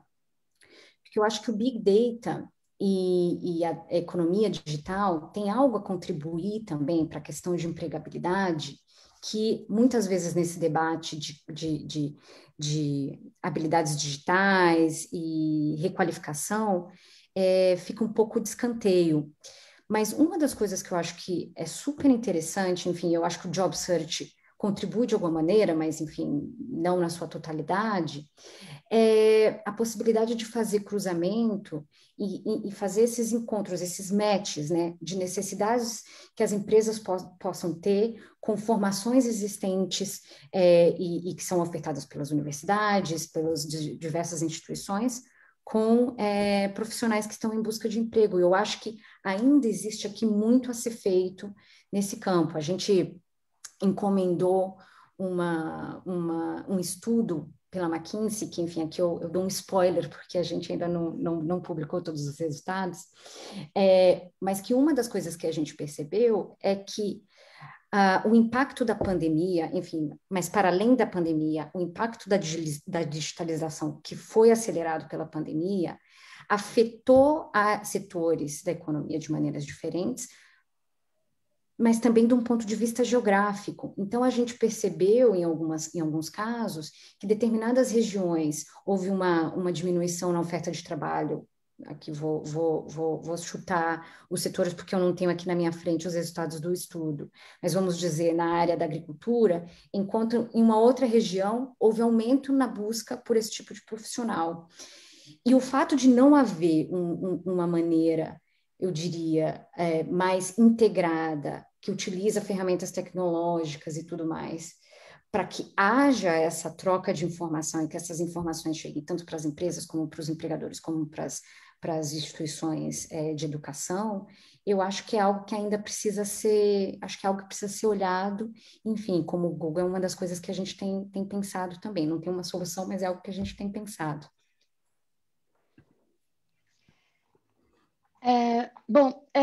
Nós estamos em cima das 7h30 e era suposto esta sessão ser de 1h30 havia ainda um tema, mas o debate obviamente é mesmo assim, é de certa forma imprevisível. Antes daquilo que eu vejo, não sei se já surgiram perguntas, eu penso que não. Como disse, as pessoas podem ir colocando perguntas. Há uma pergunta já? Sim. Há uma, sim. Uma que são duas. Há uma pergunta no chat, pelo menos uma. Pelo menos uma. Pronto. Pode ser secretário de Estado. Certo. Não sei se... Naturalmente que sim, é a referência que tem a ver com o Polo de Inovação Tecnológica na região autónoma da Madeira e, portanto, o Governo da República não faz exclusão de nenhuma região. Este é um dos objetivos, é exatamente promover a coesão territorial e a integração de todos os esforços, sejam eles de base nacional ou regional, e, portanto, temos toda a abertura e vontade e predisposição para cooperar e apoiar a região autónoma da Madeira naquilo que é a sua inovação tecnológica e, em concreto, o processo de capacitação tecnológica na região autónoma da Madeira. Portanto, estamos totalmente disponíveis para colaborar. Neste caso, em concreto, se o Francisco Soalheiro é representante, se tiver, podemos entrar desde já em contacto amanhã e perceber como é que podemos ajudar, em concreto, a estabelecer, de facto, um molde de cooperação mais estruturados.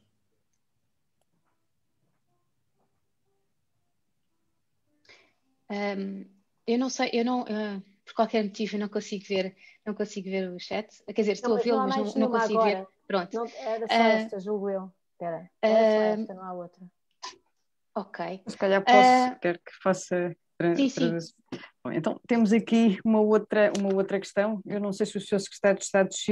chegou a lê-la, eu penso que também é dirigida a si, que é no sentido de perceber qual a estratégia do Governo para adaptar o país para a economia digital. Não sei se tinha chegado a ver. Não, mas é a mesma, penso eu. É a mesma? Julgo que é a mesma, não, penso que é outra. Não é? Portanto, a primeira... são duas perguntas da mesma pessoa. Exatamente. Não sei se... Não. Isto é uma pergunta que vai levar algum tempo a responder. Posso tentar ainda em pouquíssimo tempo sumariar aquilo que é a abordagem em termos de economia digital. Este de facto, responde àquilo que é o nosso segundo pilar da abordagem ao desafio da transição digital e procuramos seguir também uma lógica muito próxima da que aplicamos às pessoas, que tem a ver com o ciclo de vida da própria empresa e, portanto, há um esforço muito grande de estímulo àquilo que é a agenda de empreendedorismo, de criação de mais startups que possam ser no fundo, viveiros de empresas de base mais tecnológicas que possam ajudar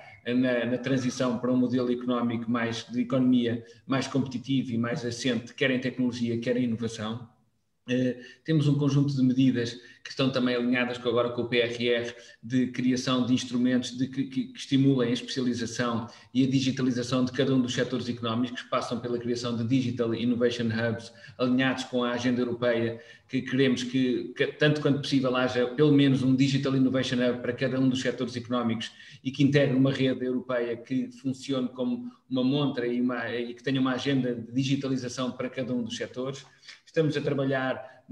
um diploma que sairá muito brevemente, que funcionará como um diploma quadro para zonas livres tecnológicas, que funcionam na prática como sandboxes regulatórias, em que envolveremos as entidades reguladoras e criaremos contextos de exceção que promovam a prototipagem, a experimentação e o desenvolvimento de pilotos inovadores em áreas altamente reguladas. Estamos a pensar na biotecnologia, na energia, na mobilidade e que queremos que, sabendo que há algumas restrições muitas vezes em áreas altamente reguladas do ponto de vista legal e regulatório, que é necessário criar aqui regimes de exceção que promovam essa experimentação, que tornem mais atrativo o nosso país na captação de investimentos nestas áreas e ajudem também na internacionalização das nossas empresas. E depois, naturalmente, apoiar as empresas naquilo que também é a sua capacitação dos seus colaboradores, aos diferentes níveis, no nível mais básico, com programas como os que eu já referi, do emprego mais digital, ou do upskill, mas também um programa específico para líderes digitais, com a noção de que as chefias o topo das hierarquias ao nível das organizações e das empresas têm que estar totalmente alinhado e sensibilizado para a importância e a prioridade do digital e de como depois têm que tomar um conjunto de decisões que se refletem em toda a organização, mas que passam antes de mais por essa predisposição e esse conhecimento de competências tão alargadas quanto possíveis em matéria do que é o desafio do digital. Acho que com o pouco tempo que temos não queria alargar muito mais, mas era isto. Estou a ver aqui, é um aluno do ISCSP. Muito bem. Eu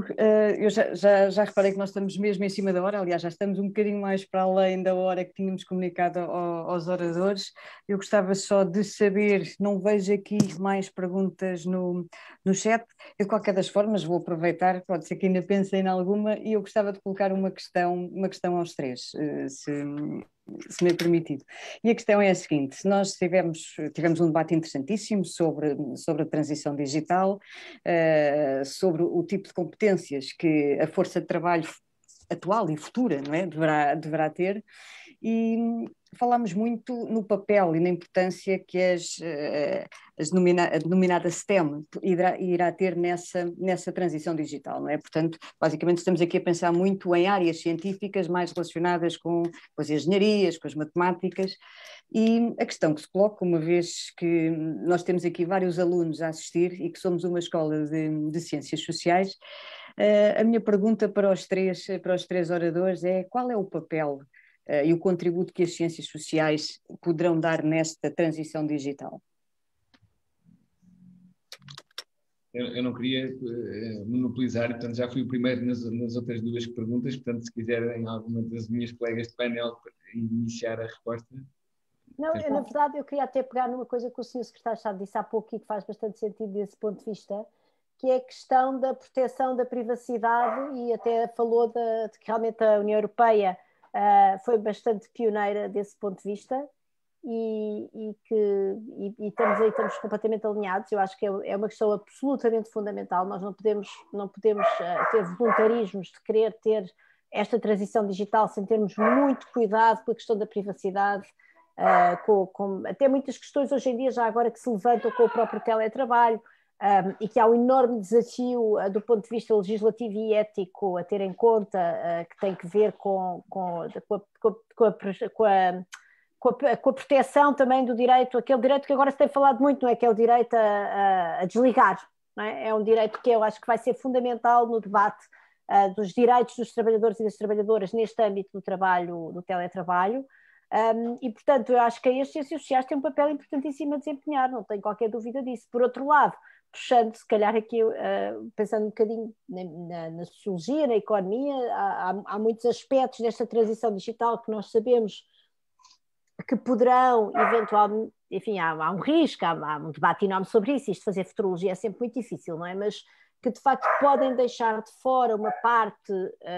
das pessoas com falta de competências para acompanharem. Aliás, é todo esse o debate que nós aqui temos, mas nós sabemos que, independentemente de toda a boa vontade que possamos ter enquanto sociedade e enquanto governo para formar as pessoas, capacitar as pessoas, há uma ameaça que tem sido colocada em cima da mesa por alguns investigadores de que haja uma perda massiva de emprego,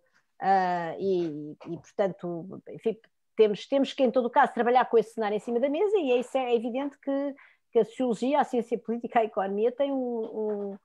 debate, tem um contributo importantíssimo a aportar do ponto de vista das políticas públicas, do ponto de vista de termos uma democracia inclusiva, que essas pessoas, ao ficarem eventualmente fora da economia, se isso vier a acontecer, não fiquem de fora do debate público, e portanto eu julgo que há todo um caminho, aliás, olha, até para a psicologia, por exemplo, não é? Porque esta relação do homem com a máquina, e até se ela vier a criar relações de exclusão no mercado de trabalho, certamente também vai ter uma dimensão de saúde mental. Portanto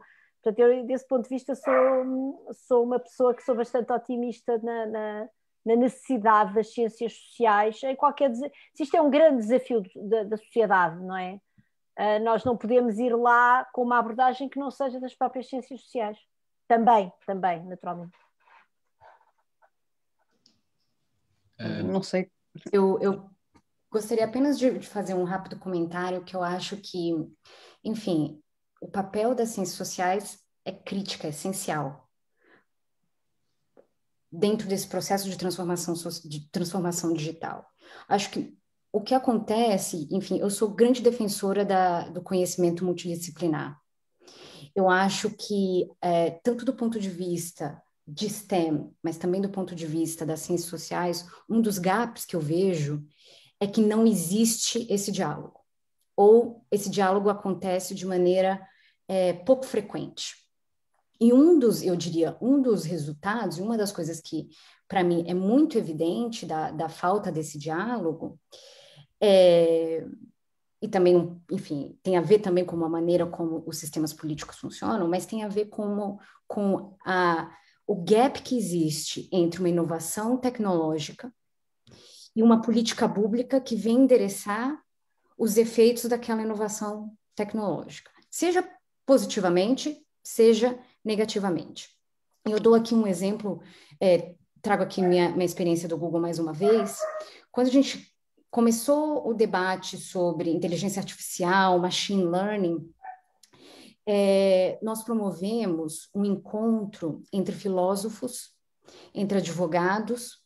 organizações da sociedade civil e engenheiros, para cada um partilhar um pouco qual que era a sua visão do impacto dos algoritmos, do impacto do machine learning nas suas respectivas esferas. E como parte das organizações da sociedade civil, por exemplo, a gente trouxe organizações que trabalhavam com liberdade de expressão, com questões de gênero, com questões de raça. E o curioso foi perceber que cada um, enfim, falou no seu linguajar, falou dos seus impactos, mas que não houve ali um diálogo. Por quê? Do ponto de vista das organizações da sociedade civil, havia ali uma sensação de impacto muito negativo dos algoritmos na sua realidade mais próxima. Dos engenheiros, uma confusão do porquê que as pessoas não conseguiam entender por que os algoritmos dependem de dados e por que os resultados aparecem de uma determinada maneira, os advogados ali falando de como as leis atuais já ou não regulavam o funcionamento de algumas tecnologias e assim por diante. Então, eu faço essa provocação aqui porque eu acho que as ciências sociais elas têm um papel extremamente importante para esse processo de transição digital, mas eu não acho que é uma área que tem permanecido e feito um esforço de permanecer conectado com esse processo de transição digital, como seria necessário. Terminou, Helena? Eu não posso estar mais de acordo. Acho que a Helena focou aqui os pontos cruciais daquilo que também era o meu comentário. De facto, esta ideia de que existe o digital e depois existem as outras áreas é uma ideia que não faz muito sentido. O digital, há a convicção hoje de que, de facto, todas as áreas, todos os negócios têm hoje uma componente muito forte de digitalização e, portanto, pensarmos que as áreas sociais ou das ciências sociais estão à margem deste processo, ou devem ou podem ficar à margem, é um erro, e muitas vezes resulta desta menor predisposição que a Helena agora estava a referir, de quase de uma autoexclusão do processo, dizendo destas áreas que não se revêem e não se identificam tanto e, portanto, ficam para um segundo momento, não percebendo que estão com isso a perder uma enorme oportunidade, porque a incorporação de tecnologia nos próprios processos, nas próprias metodologias das ciências sociais, pode beneficiar imenso da incorporação de tecnologia, que sabemos perfeitamente que, seja em estudos de mercado, seja no tratamento de grandes volumes de informação, que permitem estudar fenómenos de base social ou populacional, a utilização de ferramentas de Big Data pode fazer toda a diferença. Dizer também que a diversidade de contributos e de backgrounds, nomeadamente por via da entrada de players da área não queria também utilizar expressões estrangeiras, a Susana já fez essa referência, eu também não queria fazer, é um vício que a malta da tecnologia tem, mas eu não queria cair nele, mas de facto a diversidade de currículos e de backgrounds de muitas destas pessoas enriquece imenso as organizações e agora fazendo apelo também àquilo que foi a minha experiência passada numa multinacional como a Google, em que havia uma política proativa de incorporação e de recrutamento de pessoas de diferentes áreas de formação, em concreto das áreas das ciências sociais, com a noção de que esta diversidade de perspectivas e de ângulos era altamente benéfico para a organização e trazia, de facto, uma riqueza na discussão interna, mesmo do ponto de vista de competitividade enquanto organização, que é também orientada a uma atividade comercial, era super vantajoso e super relevante o tipo de contributos. Eu fiz parte de alguns desses júris de recrutamento e tenho que reconhecer que fomos muitas vezes surpreendidos com perfis que não eram nada óbvios, de pessoas que vinham das áreas das ciências sociais e que depois revelaram ser pessoas de uma elevadíssima relevância em termos de contributo para a organização. E posso dar o meu próprio exemplo, eu venho de Direito e estou na área da transição digital, portanto é a prova de que é possível a todos nós transitarmos e, portanto, não temos que nos autoconfinar naquilo que é a nossa área natural, pensando que aqui um efeito quase de autolimitação de que eu agora, como venho das letras ou de Direito, a tecnologia não é para mim. Mas isto também implica uma responsabilidade para parte destas áreas, e era isso que eu penso que a Helena também estava a referir, que era, por exemplo, garantirmos, e tive a experiência no meu curso de Direito, espero que hoje esteja diferente, mas tanto quanto sei, não mudou nada, mas eu não sei como é que está o ISCS nesta matéria, mas nós garantirmos que haja pelo menos em todos os cursos algumas cadeiras, ou pelo menos uma cadeira, que garanta a incorporação deste tipo de ferramentas, de competências, de instrumentos de trabalho, que são relevantíssimos não só depois na entrada no mercado de trabalho, como eu dizia, no desenvolvimento de metodologias que são próprias das áreas das ciências sociais. E, de facto, acho que há aqui alguma distração destas entidades de formação, por exemplo, e destas organizações que ainda não fizeram este salto tecnológico que eu acho que as tornará muito mais competitivas e, se forem as primeiras a darem este passo, coloca-as num patamar de vantagem. E depois também referir que eu destacaria aquilo que é uma ideia do contributo que a reflexão ao nível da ciência política, ao nível da sociologia, pode ser naturalmente um contributo relevantíssimo naquilo que são os debates que estão hoje na ordem do dia, em termos daquilo que são as questões mais fundamentais da organização da sociedade e que estão agora a ser fortemente impactadas pelo efeito da digitalização, que tem a ver com preocupações com liberdade de expressão, com desinformação, com respeito por direitos individuais que têm que ter a sua decorrência em termos de contexto digital, e daí a importância que o governo português dá a esta matéria, e por isso fizemos da presidência portuguesa um dos nossos motes, um mote para a presidência portuguesa na área do digital é exatamente a ideia de Digital Democracy with a Purpose, ou seja, de garantirmos que há aqui de facto um propósito maior que o que extravasa o contexto específico da tecnologia e que tem a ver com esta ideia de tecnologia com rosto humano e ao mesmo tempo ao serviço dos cidadãos, onde as ciências sociais podem naturalmente ajudar a interpretar o que é este sentir, o que é de facto a dinâmica que a sociedade está a sentir e a evoluir e de que forma é que nós podemos minorar estes impactos menos positivos que a digitalização também tem. E, portanto, só acho que temos que falar o máximo possível, interagir o máximo possível e trazer, tanto quanto possível, gente da área das ciências sociais para fazer parte deste processo, porque nenhuma área de conhecimento e da ciência pode ficar para trás. Era este o meu comentário. Obrigado a todos mais uma vez. Bem, Sr. Secretário de Estado, a professora Susana Peralta, a doutora Helena Martins, muito obrigada pela vossa participação. Eu acho que nós terminamos da melhor maneira possível, não é? Com este apelo e a realização da importância do contributo de todas as áreas científicas, as ciências sociais, as ciências exatas, para ultrapassarmos este desafio tão poderoso como é o da transição digital, e terminamos também com um grande desafio, uma grande responsabilidade que é lançado, em particular às escolas de ciências sociais, como é a nossa, para que possamos encontrar a melhor forma dos nossos alunos e nós próprios participarmos nesse desafio. Carla, a minha pergunta, eu não sei se no caso do ISCS já tem alguma cadeira de tecnologia que na prática vos dê aos alunos as ferramentas para tratarem a informação, para lidarem com desafios específicos das ciências sociais, mas utilizando aquilo que são ferramentas tecnológicas. Tem que saber isso, para pôr ainda mais pressão no ISCS. Eu penso que especificamente não temos uma disciplina com essas características, mas temos algumas que já procuram fazer essa interação. Mas certamente, eu penso que o nosso Presidente ainda aqui está, certamente será uma sugestão para ser levada em conta. Bom, de facto, nós já ultrapassámos a hora. Eu gostaria de agradecer mais uma vez a todos os participantes, aos nossos oradores, pela disponibilidade do seu tempo, que eu sei que ele é valioso, não é? Eu sou economista e nós costumamos dizer que não há recurso mais valioso do que o tempo. E, portanto, eu queria agradecer-vos encarecidamente pela vossa participação, pelo dinamismo, pelo interesse que deram ao debate, que eu acho que foi indiscutível. Queria agradecer também à minha colega, a Lara Tavares, à Maria João, ao nosso presidente, ao presidente do CAP e, naturalmente, a todos os participantes, os assistentes a este debate, que se mantiveram corajosamente durante quase 2 horas. Queria agradecer a vossa participação e o vosso empenho e, desde já, desafiar-vos para o próximo webinar, que vai ser no final de abril, no dia 29 de abril, dedicado a um tema que também está ligado, penso eu, intensamente à transição digital, que é a Europa Verde. E, portanto, vamos discutir, nesse contexto, alguns dos desafios que a sociedade europeia, no seu conjunto, né, e a mundial também, enfrenta no sentido de promover um desenvolvimento sustentável. A seguir, teremos a Europa Social e depois fechamos com a Europa Global. Já estou desde já aqui a chamar a atenção, não é? A apelar aos nossos próximos webinars. Bom, resta-me então mais uma vez agradecer a todos, desejar um resto de boa noite e espero ver-vos brevemente nos próximos webinars. Muito obrigada. A todos. Obrigadíssima, boa noite.